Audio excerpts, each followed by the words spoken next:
Hello, everybody. This is Ming Chen from AMC's Comic Book Men, and you're listening to the Fascination Street Podcast.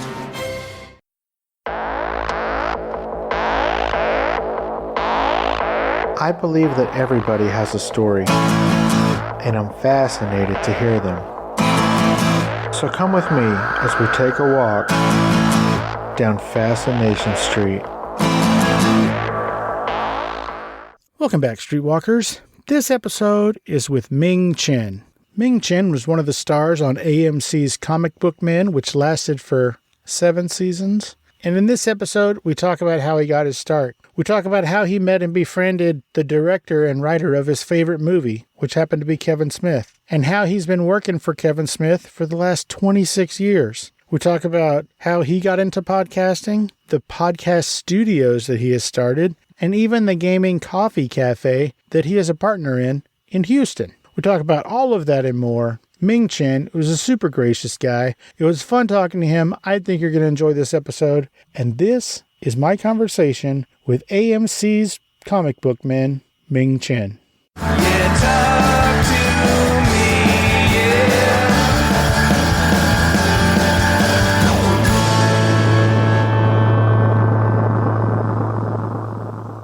Welcome to Fascination Street Podcast, Ming Chen. How you doing today, man? I'm doing great, man. How are you?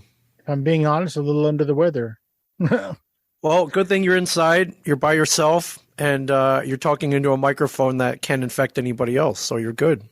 Well, I know it's not COVID, and I don't think it's anything else because my wife didn't catch it or whatever. It's just me.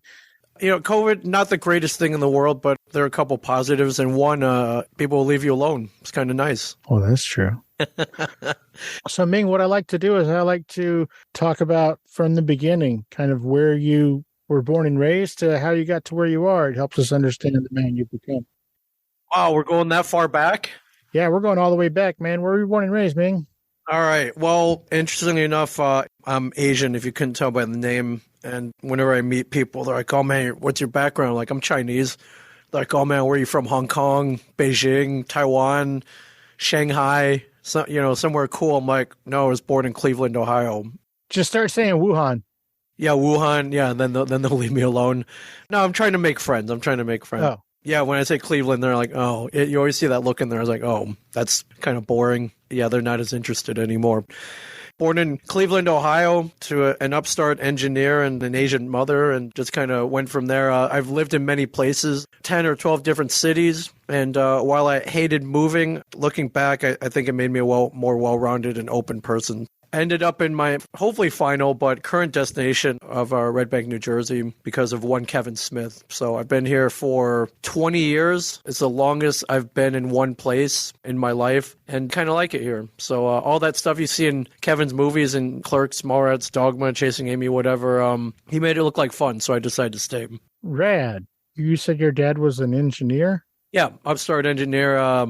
We moved around a lot. He kept on getting better jobs, so he wanted to better himself and earn more money and move his kids to cities where there was good education. So we moved a lot. I was always envious of those kids that are like, "Oh man, I've lived here all my life. I've known that kid since I was like 3 years old. We grew up together. Like I never had that. So always a little envious of that. But yeah, looking back, I guess it wasn't entirely a bad thing. Just moving sucks though. It does. Physically moving things, not that fun. And then the emotional toll, making friends and then having to leave was not fun. Although I think it's easier now with social media. You can keep in touch with kids you used to hang around with. Back in the day, you either had to make long distance phone calls or write letters, like actually write letters to keep in touch with people. And yeah, I think people just lost touch way more easier. So with social media, I think people stay connected longer. But I didn't have that. So I was always envious of like those stories of Kevin and Walt and Brian growing up together and going to high school together, and I never really knew what that was like. But I think I've lived in like 12 different cities at this point.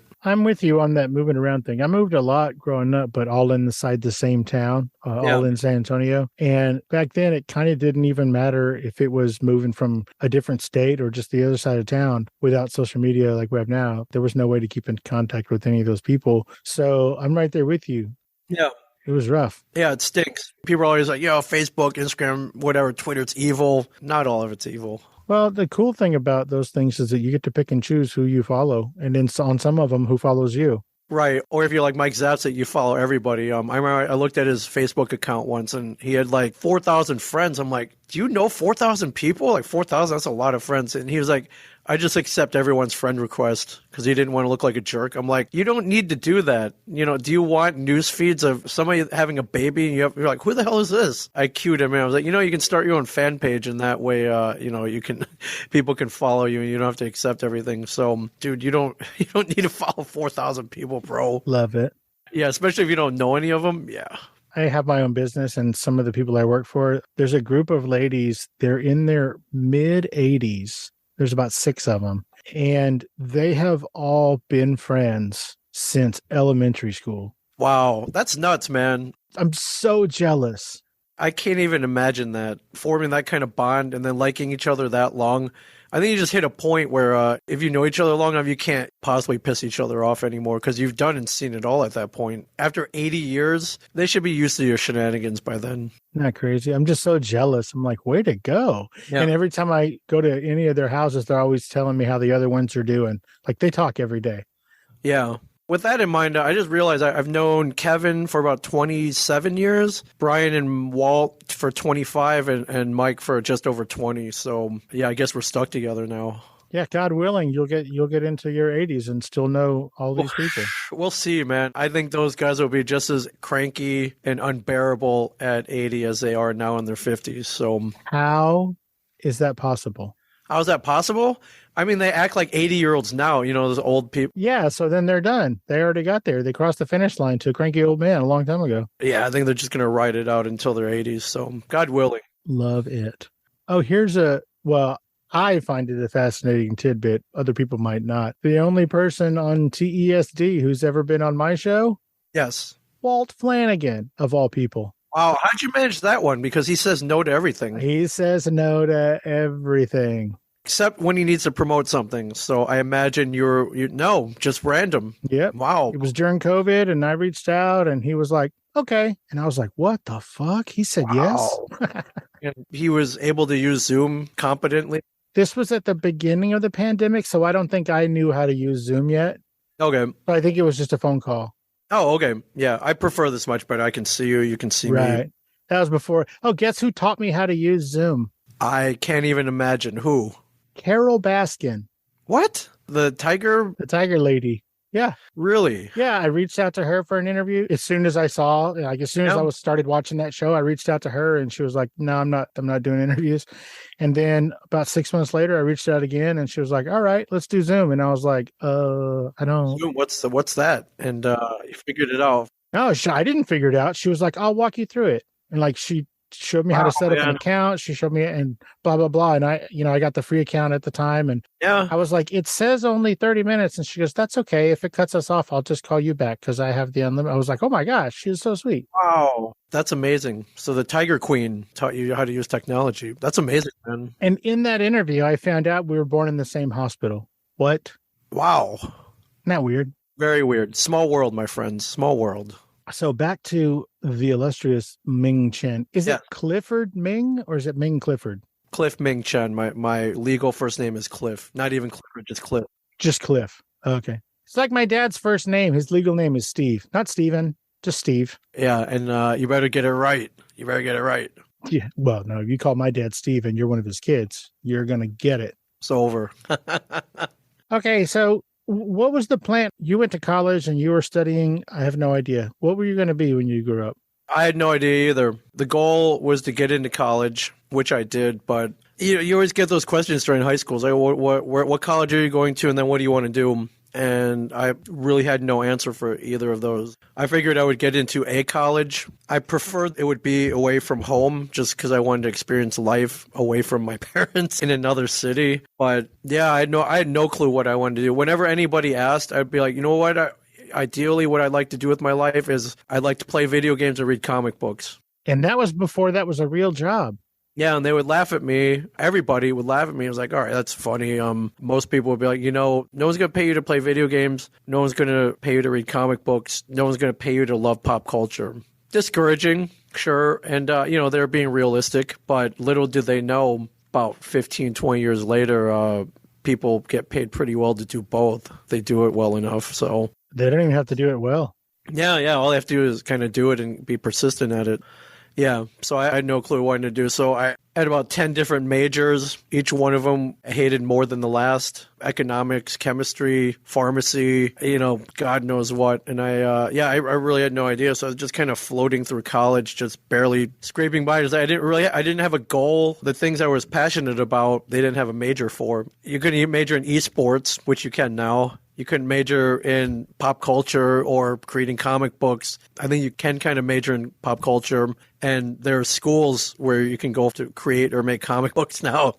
But somewhere along that line, two major things happened. I discovered the wonderful world of Clerks and Kevin Smith, and I discovered the wonderful world of web design. So how did you discover web design? Because that was back before there was coding places all over the place. Yeah, and to put a date on it, this was 1995. 1995, I somehow met these two crazy kids that were in the engineering department. I met two people who were even geekier than I was, and they were like off the charts nerds.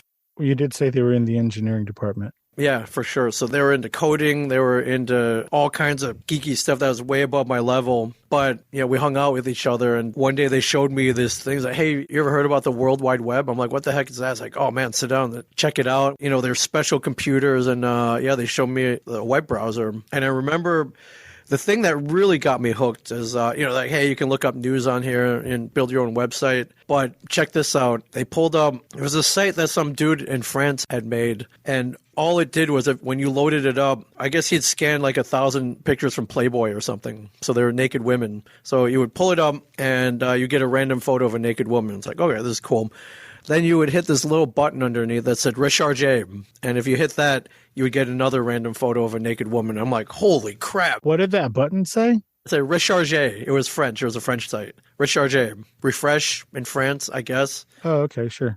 But you would hit that. So, I would sit there for hours just like looking at new photos. I'm like, dude, this is going to change the world. So that was back when, I guess, depending on how much money you spent on a computer, it took, 7 minutes to download that one photo. Well, I mean, we were on the college network, so it took no time at all, my friends. College money well spent. Oh, yeah, for sure. You get the most advanced technology then. But, after that, they were like, hey, do you want to learn how to make one of these websites? And they pulled up a tutorial, told me where to put the files. And when I saw how immediate it was, you could literally write like one line of code and a photo would pop up. I guess it really appealed to me. It was like, well, the first step is to make your own website, make a website about yourself. I'm like, okay, cool. And I'm vain. I love glory. I love anything that I can put up where other people from around the world can see it. So I spent the next, 2 weeks building my own website. And then after that, it was trying to get everybody else to look at it. I thought it was cool. I thought it was like the immediacy. If you made a typo, you could correct it right away. If you want to throw up another photo, you could do that right away. You could link other photos that were out on the internet, and then you could build a website about whatever you wanted. I thought that was cool. So yeah, 95. Imagine a world with no Google, no Instagram, no Facebook, no Twitter, no Amazon, none of these things. Just so early on that there wasn't even any online shopping at that point. Most of the websites out there were just kind of individual sites. Yeah, most of the stuff out there, I think, was just news and porn. Yeah, I mean, there wasn't even a yahoo.com. Yahoo was a college project. A couple kids from Stanford that created a search engine. So there wasn't even really a Yahoo. So it was a pretty cool time to be working with something like this. But yeah, I was hooked immediately. I was like, all right, this is better than print. Print, if you make a typo, you can't go back and change it. It's on paper. And just how quick you could go and build something and change something really fascinated me. So after I learned how to build one site, I just started making a whole bunch of others. Like 4 people, or just to kind of hone your skills, just to get better at it? 4 people. I would do it first. I was like, oh, hey, I'll make a website about the car I'm driving, or I'll, whatever. Or yeah, I would make them for friends. Like, hey, you want a website? I'll make you one. Like, send me some photos or something. So, and then I could get you up online. So yeah, it was a lot of fun. Did you graduate? I did. So I learned how to build websites, started cutting class, started learning graphic designs, tips and tricks here and there, just, refining the skills, I guess, and getting better at it. And then I remember one day this dude was like, hey, can you do one of these websites for a business? I'm like, yeah, I guess. He was working with like a travel company or something, a travel agency. Remember those? Yeah, exactly. I remember he gave me a business card with their logo on it. He's like, hey, can you build a website just based on using this business card? And, we'll send you some other information like their address and everything. I was like, yeah, sure. So scan the business card, grab the logo, build a pretty sweet website. The guy was like, great, they love it. Here you go. And he handed me a check for like $100. I was like, holy crap, man. You can get paid for this? Like, I was doing it for fun this whole time. I didn't take it seriously. I don't think anybody was really getting paid for it. There weren't design agencies or anything like that. But I was like, holy cow, man, this is great. For like a year, I'd just been doing this for fun. I was like, I didn't know you get paid for this. So yeah, it was cool to get like that first check from it. That was in 1995. And then about a month later, I got a job working at that lab that I would hang out at all the time. I was like, all right, if I'm going to be hanging out here all the time, might as well get paid for it. It was a help desk situation. People like, hey, my email doesn't work, whatever. But it was a pretty skilled position. So we got paid pretty well hourly. I think it was like $7 an hour, which was pretty big back then. And I lived in the same town that I went to college and my parents lived there. So Christmas break rolled around. I think it was a 3-week break. Everybody went home. So I took all the shifts those 3 weeks. I was like, all right, I'm going to make a ton of money. I'll sit here. And since there's nobody here, I'm not even going to have to do anything. I just got to sit here in the lab. Maybe one of the international students would come in, get some work done. It was pretty quiet, and it got too quiet. I was bored. I got bored after a couple of days. And I was like, you know what? Let's work on another project, man. Let's put up another website. Let's do something fun. What can I do something I could work on for like 2 weeks straight and have a lot of fun with? Hey, Streetwalkers, here's a word from our sponsors. Now, I didn't know how good I had it till I met some other whiskeys from the city. It turns out a small town and an even smaller batch made me the most headstrong spirit both sides of the Pecos. Call me Critical Batch Texas Bourbon. Raised by a sailor in Bulverde, Texas, bottled at 110 proof, they took me out of the barrel and didn't know which end to slap. So why don't you come taste the pure definition of bourbon, grain to barrel to bottle, and join our little rebellion. You may all go to the liquor store. I'll be at Chaplin Distillery, 30790 Blanco Road in Bulverde, Texas. Ask for CB in the tasting room, and I'll see you soon. That was the Bourbon Talking, Streetwalkers. Chaplin Distillery is proudly veteran-owned and operated. Follow them on Instagram and Facebook, or go to chaplindistillery.com. And maybe I'll see you at the tasting room. Let's get back into it.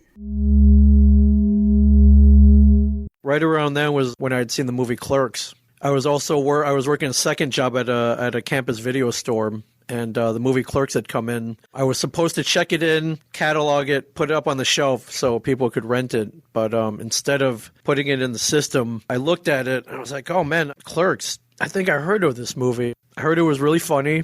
I heard it was shot in New Jersey, and I heard it was in black and white. Those are the only 3 things I knew about it. But I decided to take it home and watch it that night because the girl I was dating at the time was also from New Jersey. I was like, oh, okay, cool. Maybe I can see what life is like in her home state. Maybe there'll be some funny things going on so I can make fun of her. Or, I just wanted to get a taste of New Jersey. So I ended up taking it home. And my brother was home. I was like, hey, man, you want to watch this movie? Clerks. It's supposed to be funny. And he wasn't doing anything better. So we popped it in. And we started watching it, and I think from the first couple minutes, I'm like, holy crap, what is this movie? Like, it's definitely not big budget, grainy black and white, but man, is it funny. I think the thing that really struck me was the dialogue. Randall and Dante, the 2 main characters, I was like, these guys talk like me and my friends do. The ball busting, the back and forth, the movie quotes, the quick-witted dialogue. I think the ball busting really got me, though. I was like, oh man, these guys are making fun of each other like me and my friends. There are 2 parts of Clerks that really stood out to me that first viewing. One is when Randall and Dante are talking about stormtroopers changing toilets on the Death Star. It wasn't even that joke, but I was like, holy crap, did he just reference Star Wars? That stood out to me because a lot of people don't remember this. There was a time where people didn't give a crap about Star Wars. No one talked about Star Wars. Return of the Jedi had come out in 1983, and then afterwards I think George Lucas was kind of like, yeah, I'm done. I had an idea for 3 more before and after, but I don't think I'm going to do them, so that's it. And I remember being like, that's it? No more toys? No more movies? Like, what do I have to look forward to? I think after that, everyone just kind of forgot about Star Wars, except for the hardcore geeks who had watched the original trilogy maybe once or twice a year. Guys like me and my friends, and quote the movie and collect the toys and just kind of, we didn't want Star Wars to end. But I think for most of the world, Star Wars had come and gone and was not coming back, so no one cared anymore. Except for this Kevin Smith guy who wrote a whole scene about it in his movie. It's like, holy crap, I love this guy. This guy's talking about Star Wars. And he's got a valid point about the stormtroopers and the contractors. And, whoa, this is cool. So that really stood out to me. The other one was where, Randall there's a woman in there. She's like, are any of these any good? He's like, I don't know. I don't watch movies. He ends up kicking her out. And he's like, you're not allowed to rent here anymore. And I was working at a video store. I was like, man, I wish I could talk to the customers like this. Like, they all suck.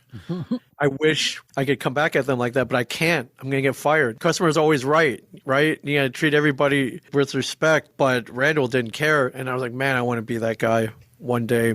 The rest of the movie I related to, too. Guy who has no idea what he wants to do in life, just kind of skating through, can't commit to anything, just kind of living one day at a time. Perfectly happy working at a dead-end convenience store job. Yeah, I kind of related that for sure. And really, really became fascinated with the movie. And when you become a fan of something, you want everyone else to like it too. Except the problem was I was trying to get all my friends to watch Clerks, and none of them would. It was the black and white and the low budget that turned them off. I remember one friend going, black and white, was this some kind of art movie, like French art movie? I'm like, it's definitely got art in it, not what you're thinking.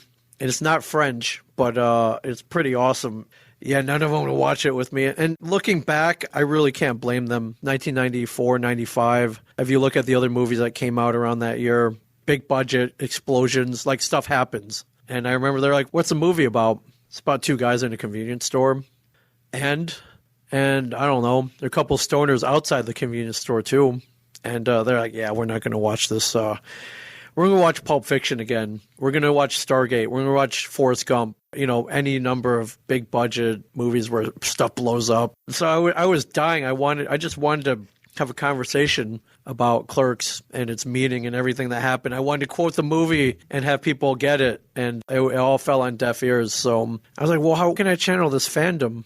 I needed to get it out somehow. And I was like, hey, why don't I build a Clerks fan website? Not only would that be a good 2-week project to do during my time at the computer lab during the holidays when no one was coming in, but maybe I can use it to find other fans around the world. It's the World Wide Web. There are other people out there. Let's see if we can find other people out there. So, I spent the next 2 weeks building a really awesome Clerks website. I found all the images I could, and then anything that wasn't available, I would scan it in if I could find a hard copy. The lab I was working on was pretty advanced. I could make video clips. I could take clips from the VHS tape and put those up online. I could take stills also from the VHS tape. So any images that weren't out there, I could grab them. I found the same exact typefaces, everything, so it kind of matched the movie. The thing that I put on that I was like, all right, no one's going to have this, was I went out and bought the Clerks Laserdisc.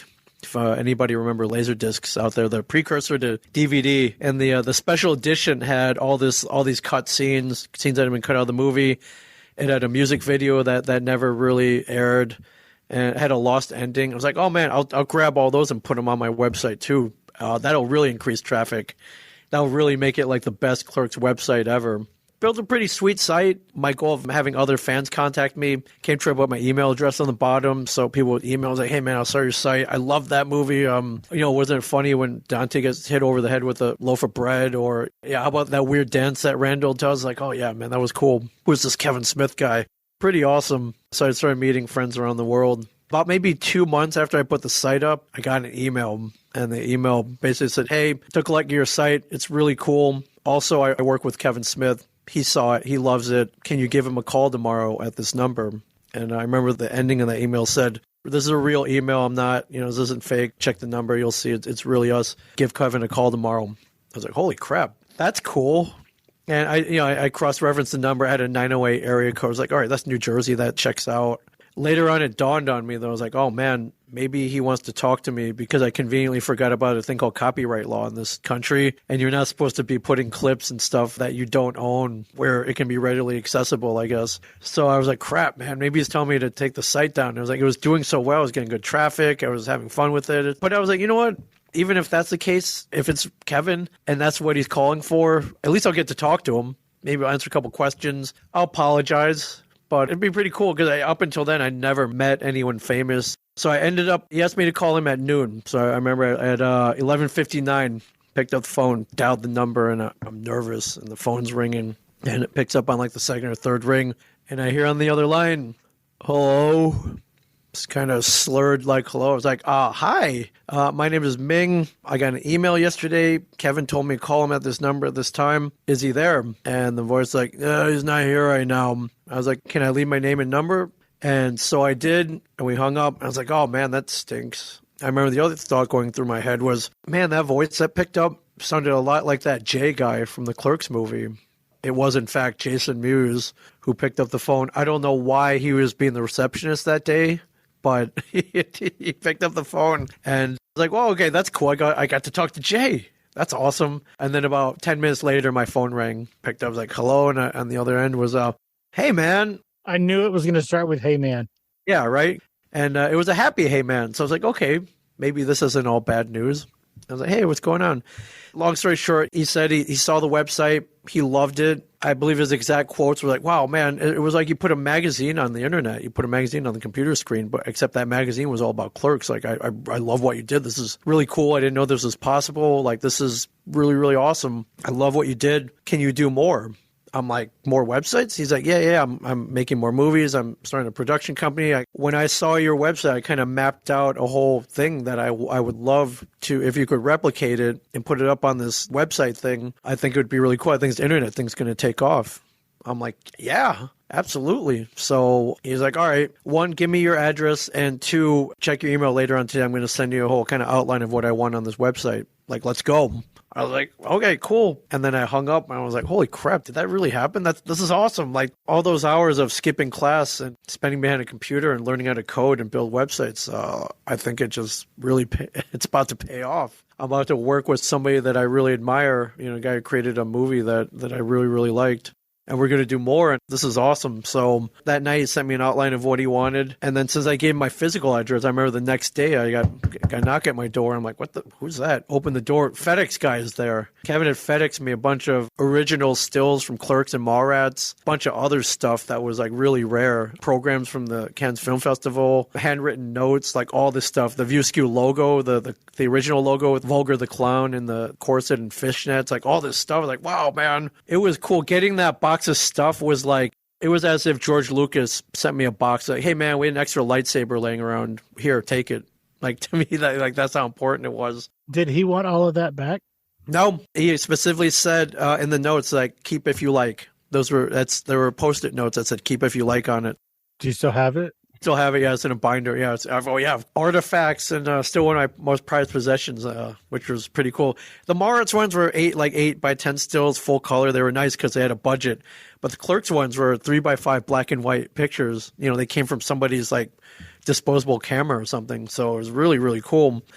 But once he sent me all that, I was like, all right, I have everything I need to make that site you wanted. So I went to work. I think we launched it like a month later. I went the exact date, February 12th, I think, 1996, somewhere around there. So we're talking 26 years ago. It went up 26 and a half years ago. Yeah, I've been working with Kevin ever since. But the moral of this story is, back then there was no Twitter. There was no way to kind of contact anybody you admired. If you made them something or you just want to talk to them or ask them a question, you couldn't really do it. Now in 2022, it's pretty easy. You just hop on Twitter or Instagram or meet them at a convention, Comic-Con or something, and you could potentially get a job or just ask them a question. It's pretty cool, but it wasn't so easy back then. Yeah, I tell kids all the time, man, if there's someone, you like their work or, you want to channel your fandom into something, make them something that hasn't been done before. Who knows? You might score a job with them or at least collaborate with them somehow. And it won't be as hard as it was with me back in the day. It's even easier now. You just hit them up online or post a photo or tweet at them or something. They might see it. And if there's one guy who kind of embodies that, it's Kevin. Kevin reads, it's constantly on Twitter. People post artwork or, whatever. He sees all of it. So that's the best way to get his attention. There wasn't Twitter. There wasn't any of that. Yeah, there wasn't really anything. So then what did you do? One of the main things Kevin wanted to do was he wanted to connect with his fans. So I remember one of the things on that list that he wanted on the website was some kind of chat room. Kevin started out his life on the internet as an AOL user. Don't act like he's not still using AOL. He's still using AOL. I know he is. But the chat rooms were big back in 95, 96. Famously, people would pick up chicks on there. It was an early version of like Tinder, I guess. I remember it was like, hey man, can you build like a chat room? I want to talk with my fans. I'm like, let me look into that. That'd be pretty cool. It's actually cool if you hopped on there. Like nobody's doing that. So I looked into it. The chat room thing was possible, but as I kept looking, I was like, hey, I think I found something better, and let me know if you're up for this. But I found a thing. It's a message board system where people can post questions, and you can go whenever you have time and answer them at your own convenience. Because a chat room was live. Yeah, you'd have to kind of schedule it so people would know you were online. It'd be fun, but I think this would be a lot easier. People can post whenever. You can go and answer whenever. If you want to answer one question, you can. If you want to answer 1,000 questions, you can. And so I built them. I used a message board. I found this message board software and used that instead. That took off pretty huge. Once people found out that you could ask Kevin Smith any question and he would come at some point and probably answer it, it was pretty huge. First of its kind, as far as I know. Didn't know of any other celebrities that were interacting with people online. Pretty cool. So the View Askew message board was a party on the internet, my friends. Yeah, it was cool. We started meeting all these cool fans from around the world. It hit a point where Kevin was like, hey, let's do live events. Let's get all the people out from the message board. Let's get them here to New Jersey. Let's do like a film festival or something where everybody from the message board can meet. I can meet them. You can meet them. They can meet each other. How fun would that be? And a year later, Kevin created something called the Vulgarthon, which was an all-day film festival where he would show his movies, but then he would show the independent movies that he helped produce. And then there would be a Q&A afterwards with the stars of the movies. And then, afterwards there'd be maybe an after party. The secret stash would be open, so you go and shop there. It was a huge hit, so much so I think we did the first one in 97 or 98. And then I think there have been 5 or 6 or 7 afterward. Even before people had these meetups and kind of like fan film festivals or whatever, Kevin beat them. Kevin started it years before anybody else did. But yeah, that message board was cool, man. People became friends. Kevin made a lot of friends online. People met and got married. It was pretty cool. Pretty cool place, man. It was really cool. I was really, really happy with how that turned out. I was a little late to the game. Like I watched Clerks when it came out on VHS. And my friend popped it in, and I was like, what the fuck is this? Much like your friends, I was like, what the fuck is this? But I didn't have anything to do, so I watched it, and it was hilarious. Yeah. And then I never watched it again, never really thought about it. Mallrats, I fucking loved. Yeah. Mallrats was my Kevin Smith jam. It's a gateway movie, they call it. Yeah, it's a gateway for sure. So fast forward all these years, it's like 2008 or 2009 or something, and I discovered podcasting. Yeah. I stumbled upon Smodcast. Yeah. And on Smodcast, Kevin once or twice mentioned the message boards. Yeah. Well, he would talk about it all the time. Yeah. Message boards this, message boards that. And I was like, what the fuck is he talking about? And so I looked it up and I found it and I was like, oh, okay, rad. Well, I had also recently started my Twitter account. And because my friend, unrelated, well, I guess it was kind of related, he used to call me Steve Dave all the time. And so I made my Twitter handle Steve Dave 47 because 47 is my favorite number. And so I was like, fuck it, I'll use that as my message board name. And I think back then you had to, I think it cost $2. Yeah, you registered. There's a little $2 fee just to weed out any idiots. And And so I go on there, I pay my $2. I go on there, I enter the message board or whatever. And I don't know, I asked a question or some shit. And then one person said, what is 47? And then somebody else said that's how many dicks he had to suck to get into this message board. Awesome. And it had been so long since I saw the movie that I was fucking mad. So you thought they were making fun of you. I did. I was like, fuck these assholes. And then I never went on it again. Right. That's funny. Well, look at what you missed out on. Yes. That's awesome. Well, it's not awesome. Well, it was, looking back, it's hilarious.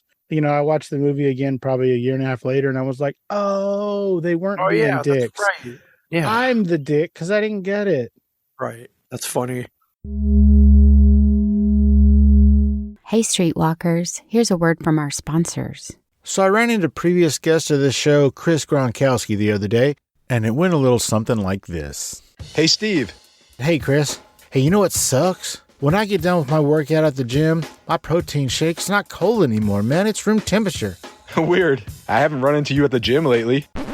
Busted. Okay, truth be told, I don't work out, but I do get thirsty after a long day of podcasting. I just can't seem to keep my cocktails cold. You should use an ice shaker. What's an ice shaker? The ice shaker is a double-walled, vacuum-insulated stainless steel shaker bottle with a patented twist and agitator that breaks up the protein powders. So you're saying I should switch to an ice shaker, take out the agitator so I can fit more ice in the cup and it'll stay cold longer? Steve, you don't need more ice. The ice shaker is third-party tested and verified to keep your drink cold for 30-plus hours. Chris, you're a genius. I'll still remove the patented screw and agitator and just add more booze. I guess technically you could, but if you actually use the ice shaker as a protein drink cup, the agitator breaks up the powder and doesn't bounce around like you're shaking a paint can. Why are we still talking? Let's party. Gronk style! That's right, streetwalkers. Ice shaker is made from kitchen-grade stainless steel so it doesn't smell all funky after you use it a couple of times like those cheap plastic ones. When I'm out and about doing interviews or partying Gronk style, I use the Fascination Street Podcast Edition 26-ounce Flex Ice Shaker Cup, and it keeps my drink cold until the sun comes up. You saw Ice Shaker on Shark Tank. All 5 sharks made an offer with Mark Cuban and Alex Rodriguez closing the deal. Now you can get a deal too. Order your own 26-ounce Flex Cup right now at iceshaker.com and use the promo code FSP for $5 off your first order. Once again, that's iceshaker.com, promo code FSP, as in Fascination Street Pod, for $5 off your first order. That's iceshaker.com, promo code FSP. Let's get back into it. Anyway, so my real gateway into Kevin Smith was podcasting. Yeah. I would listen to all of it when he was doing the daily shit out of his house. I was just like, holy fuck, this is rad. Yeah, it's cool, right? Yeah. That's how I found West Coast Ming, Marty you. Yeah. Right, yeah, from the Nooner podcast. Yeah, from the Nooner. And I have interviewed every single person from the Nooner. It's awesome. And been a guest on the Nooner 3 or 4 times. That's awesome. They're all super rad. Yeah. I love those guys. They have rotating hosts. Right now, I think it's just 2. But everybody associated with that show has been super, super cool. Yeah, totally. So I'm listening to all these podcasts, and it was many, many years later, like 2013, my friend and I had talked about starting a podcast. We were like, well, fuck it, why not? Let's do it. Everybody else is doing it. Why can't we? Yeah. Then I moved to Louisville. My wife got a really cool job, and I moved to Louisville. And so I was like, well, I'm not going to be a part of it, but you should still do it. And so he did. And then he would call me, or I would call in or whatever, and still be a host or whatever. And then I moved back to San Antonio probably a year later. And then I would just go over to his house and we would do the podcast. And it was a blast. Things happen. People fall out. That show doesn't exist anymore. That friendship doesn't exist anymore. But right before that show ended, I had an opportunity to go to Los Angeles. I was going to meet some folks that I had made friends with over the aforementioned social media. Yeah. And I decided, what a great opportunity to start a podcast of my own and then just bank a bunch of interviews while I'm there. Yeah. And that's how this show started. That's awesome. Thank you. Yeah, I did the same thing at one point. There's a hotel that I really like out in LA called the Sunset Marquis. Great place, right off of Sunset Boulevard, but it's set back far enough where it's very private. And as such, a lot of rock stars stay there so they don't get bothered. And one of the unique things in this hotel is there are 3 recording studios in the basement. I remember I was staying there. I was like, wait, there are recording studios down there? I was like, so I went down to check it out, and one of the doors was open. One of the studio engineers was there. I was like, hey, man, there are recording studios here? I was like, can I check them out? And they gave me a tour. And, very ornate. They had a big budget. And I was like, this is cool. Why is this here? Like, well, a lot of rock stars stay here. The guy who founded the studios was like, we should build a recording studio down here. What if one of them gets inspired, wants to record something? It'd be cool if they could just come down and record it. I was like, can I poke my head in? And they let me check all 3 of them out there. I was like, wow, man, this is really cool. I'm like, who's recorded here? They're like, oh, Steven Tyler, Prince, like huge names, Aerosmith, Elton John, like, huge names. And you could kind of feel the energy in there. I was like, wow, man, this is really cool. It inspired me in a bit, but I was like, man, I would love to record something here one day. But I was like, I don't have a band. I don't play an instrument. Even if I did, I'm not Aerosmith. I'm not at that caliber. So I kind of gave those dreams up until the next year when I went and stayed there again. And I'd started podcasting. And I was like, wait, I have a voice. I can't play an instrument. I can't sing. I don't have a band, but I do have my voice. I was like, I wonder if they would let me podcast here. So I'd come back later. I was like, you know what? Life is short. Let's have fun. And I asked for the rental rates for the studio, and they weren't cheap. They're for real live music production. But 1 year, I was like, you know what? Screw it. Let's have some fun. And I decided to rent one of the recording studios. I had a couple people I knew in LA, actors, come in. A couple friends I knew in LA come in. And I rented the studio for 2 hours, and I podcasted there. I remember I got there, though, and they were like, hey, where's your producer? Where's the band? I'm like, no, there's no producer, no band. I'm just going to record talking, like voices. I'm like, you know what a podcast is? They're like, no, what's that? I was like, well, it's kind of a radio show. I try to explain it to them. So that you just want to talk. And like, yeah, I'm just going to interview people. Is that cool? And looked at me kind of funny, and they knew I was way overpaying for what I really needed, but I didn't care. It was just so I could do it. So yeah, it was like 2 of the most fun hours of my life. And since it was a professional recording studio, it kind of elevated too in terms of recording studios. I remember sitting down, there were these $2,000 microphones, this big huge mixing board, I was like, he was like, just hit record. I'm like, yeah, I'm just going to record voice. They don't even need to be on separate tracks. I don't care. I just want the conversation. And remember, he just so confused, the engineers. His engineers had won like Grammys for recording like Rihanna. He was like, all right. So yeah, I sat there, recorded a bunch of interviews over 2 hours, posted them, and I was on my way. I guess the ironic part was, one, I think I was probably the first podcast to ever record there. Fast forward now to 2022. So not only does a recording studio have their own podcast, but the hotel has one as well. So, were they inspired? I don't know. But, I'm kind of proud to be one of the first people to ever set up and podcast there. But I remember leaving, and I was like, you know what? Why isn't there a place where people could just come and pay a lower rate to podcast? And I was like, man, this would be cool if we did that someday. Fast forward, I don't know, about 4 or 5 years. That place is pretty much the inspiration for this place, which I built, a shared universe, which is a recording studio, but just for podcasting. So that thing, I was like, man, why doesn't that exist? We created it. That whole create the thing you want to see in the world. Which was brought to you by Kevin Smith. That's basically his whole message to anybody else. Like, if you want to do something, go and do it. And if it doesn't exist, create it. What does he say? It's something like light a candle rather than curse the darkness? I believe it's, yes, very Batman-like, but yes, I think it's something like that. Some shit like that. Yeah, for sure. Okay, so you started a shared universe. Did you start it with Mike? Yeah, it was a partnership with me and Mike. Mike Zapsik. How many locations do you have currently? We have 2 right now, looking to expand. Are they both in New Jersey? They're both in New Jersey. They're about 20 minutes apart. One is 2 blocks from Jay and Silent Bob's Secret Stash, the comic book shop featured in Comic Book Men. The other one's about 20 minutes away. Why so close together? It just worked out that way. I figured 20 minutes is actually not that close. So what I realized about this business, running studios for podcasters, people will come to the closest one. 20 minutes is a pretty good radius for... It's good separation where you don't cannibalize yourself, where it's not like Starbucks on every street corner. The second one we open up is in a really, really cool building. It looks kind of like it's like a Blade Runner-esque futuristic building. Very conducive to creativity and podcasting, in my opinion. How did COVID and the pandemic affect your businesses?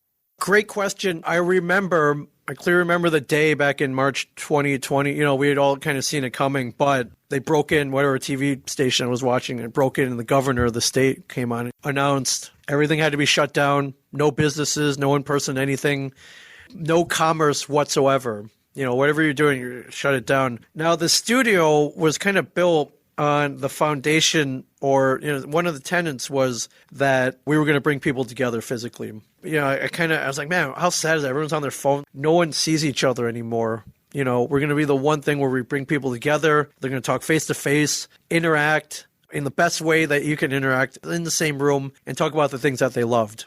I remember we would insist. It's like, oh, you got a guest? They got to come down. They got to come down. Tell your guests to come down. I want everyone to be face to face. And then all of a sudden, all that's wiped out. Like one of the pillars of our business just crumbled because no one was allowed to be next to each other anymore. When they were being shut down, I remember running to the studio and just loading bags with all the gear. I was like, I got to take all this. I guess I watched too many movies. But in my head, they're like, hey, nobody's supposed to be out. You got to be you're quarantined to your house. You can't leave. can't interact with anybody else. Life as you know it is shutting down for what they said was the next 2 weeks. And so in my head, it was like, there were going to be tanks and troops in the street shooting people on sight if they were caught outside their house, quarantine stickers being slapped on people's doors or whatever. So I was panicking. I was like, I'm going to grab everything I need from the studio, take it home, and I'll figure it out from there. And I was like, crap, man. What do we do now? I can't have anyone close together. Everyone's got their shows. They had just launched them. Things were going great. What do we do now? I panicked for maybe 4 hours. And I was like, all right, hold on a second. You know that Zoom thing that we've been using every so often for people who couldn't come to the studio and for people who are way far away? Can't we just move everybody online? We'll just have them do it this way. We'll use a Zoom thing and have people podcast that way. It's not going to be the same. I really worried about the face-to-face interaction in the same room. I didn't know if it was going to work, but at that point we had no choice. I had nothing else. I was like, shoot, I hope this works. Otherwise we're done for. So I remember me and Mike recorded an episode. Hey, hop on Zoom. Let's knock an episode out and let's use this as a test episode. Let's see if this could work. I think within maybe a minute of me and him jawing back and forth and making fun of each other, I was like, all right, this will work great. Everyone's going to get used to this. It might be weird at first, but I think this is going to work. So, yeah, I think within a week we had everybody moved online, had everybody's shows kept going.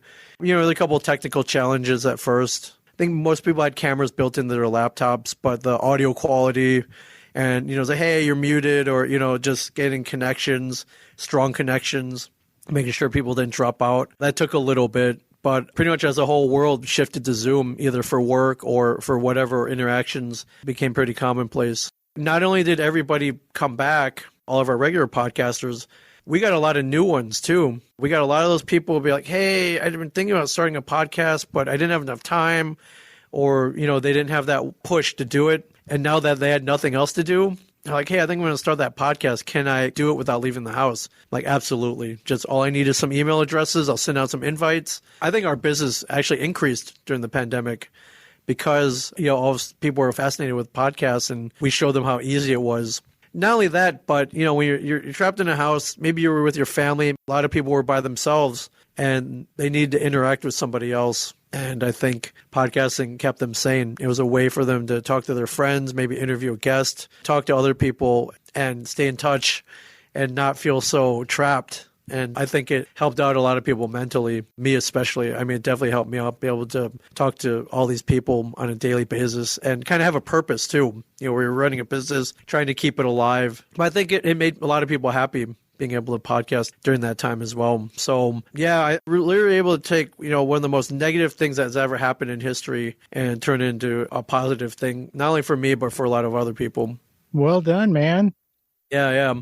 I mean, it was just by necessity, but when shit hits the fan, you panic. You're going to panic, but don't panic too long. Sit down and figure out what you have and don't have and try to make it work. Luckily, I was able to, I took a couple deep breaths. I was like, all right, let's just move everybody online. We'll test it first, see if it's going to work, and then slowly get everyone to transition. After things relaxed, most of the people came back. Some of them were like, hey, I don't have to leave the house. Like, can I just do it like on Zoom or whatever? Like, yeah, sure. Stay home as long as you're comfortable with it. Absolutely. And then, we have some shows where both co-hosts and guests, they're not in the room. They're elsewhere, and we help produce it. So if there was one good thing that came out of the pandemic for us, it's that people started using Zoom and then got really comfortable with it because now we have no boundaries. If you want to have a co-host that isn't here, you can have a co-host located pretty much anywhere in the world. If you want to grab guests from anywhere in the world at any time at their leisure, they can. So it's really worked out for content creation for sure. I think that's awesome. You were able to rebuild that pillar that just crumbled. Yeah. We built it even stronger. Even stronger. Yeah, we built a new pillar and we built it even stronger. Thank God, though, that really worked out in our favor. Do you still own part of a coffee shop in Houston? I do. There's a gaming cafe in Southeast Houston called Coral Sword. Coral Sword is a reference to a weapon from the Final Fantasy series of games. I'm a partner. I go to Houston a lot. There's a Comic-Con. I go there every year called Comic Palooza. The first time I ever went to Houston, I ended up at this coffee shop called Blacksmith. I really like coffee. So one of the things I do when I travel is I seek out really cool coffee houses. And I remember going there. Coffee was amazing. Became friends with the owner. We would see each other every year and we would go eat and drink and party. And He's a big geek, so we geek out on video games and comic books and stuff like that. He's a really great businessman, runs great businesses, creates great coffee, but always expanding as well. And I remember we kind of been joking around about opening up it's like, hey man, what if there was like a coffee shop that sold comics? Or what if there was like a comic shop that had coffee or something like that? It kind of became, what if we built a coffee place but centered around all the stuff that we loved? So I love comics and pop culture. He's really into Magic the Gathering and card gaming and video gaming. Yeah, it was kind of a thing we would talk about and joke around with about. But through a weird series of events, we got connected with the baseball player Hunter Pence. For any San Francisco Giant fans out there, or Houston Astro fans out there, or very briefly for any Philadelphia Philly fans out there.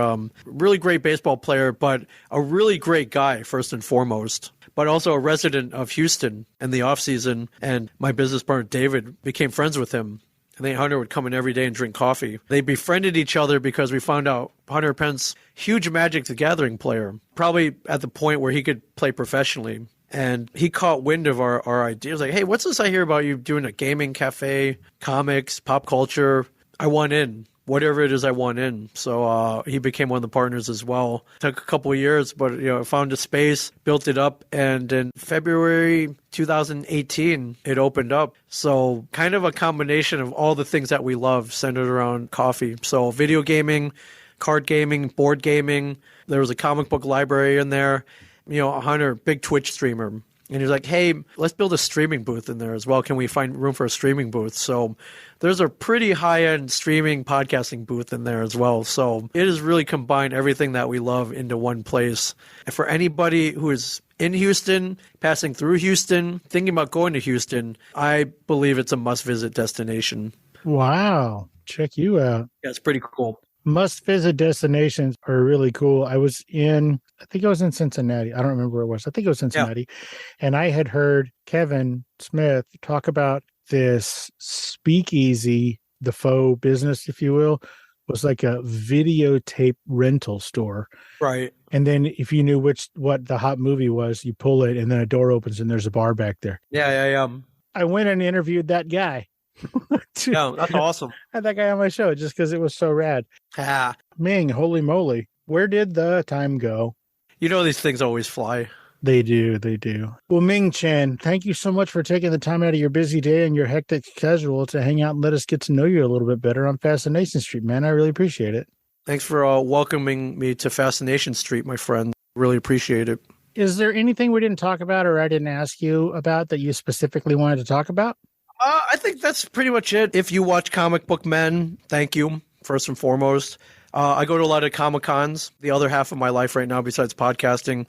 So, be on the lookout. I'm probably coming to a town near you. And if so, definitely come to the con and come say hello. If you're a podcaster, bring gear, man. Let's record something. A lot of podcasters out there, a lot of geeky podcasters out there. I'm like, hey, don't be afraid to bring gear or use your phone even and record interviews with some of the guests there. Great and easy way to get content. I have a super small travel kit that I take with me wherever I go in case I run into somebody. Yep. And what it is it's 2 Rode lapel mics.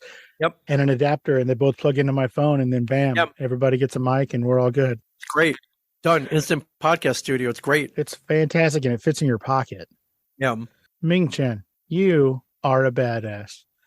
I appreciate all of the things that you have done visually and audioly that I've gotten to participate in and enjoy. I never missed an episode of Comic Book Man. It was super rad. I even bought a couple of things that were, I guess, brought in, and then Walt bought them and put them up for sale. Yeah. Oh, so you have screen used props, my friend. That's awesome. I do. One of them is I guess it's a cell, like a cartoon cell from I think it's fucking Frankenberry or something like that. Oh, yeah. Yep. Yeah. It's a Frankenberry, cell from the commercial. Yeah. It's awesome. And then the first thing I bought was, there was a dude who came in and he was selling some 70s era Superman kryptonite. Oh, the rocks. Yeah, I bought like 3 or 4 of them and gave them away as Christmas presents. Dude, those things are hard to find, my friend. It was pretty really cool. Hard to find. Anyway, thank you again for all you do. I appreciate it. Of course. You are an inspiration to countless people. Of course. Let's do this in person sometime. There are cons in San Antonio. Let's do it. There are, and you have been here because that previous podcast with the friend that I talked about. Yes. I connected you two because I wasn't able to go, and then you guys did a little bit of an interview for that other podcast that I was on. Amazing. Yep. I hope to be back soon. Well, you're a fucking badass. Ming, I appreciate you. Thank you for your time. Got it, man. Thank you for your flexibility, and you have a great rest of your week. Thank you, man. I'll see you soon, hopefully. Absolutely. I've been to the stash before. I can't imagine I won't be there again. No, come back. It's even cooler now. Thanks, buddy. See you later, man. Bye-bye. Bye.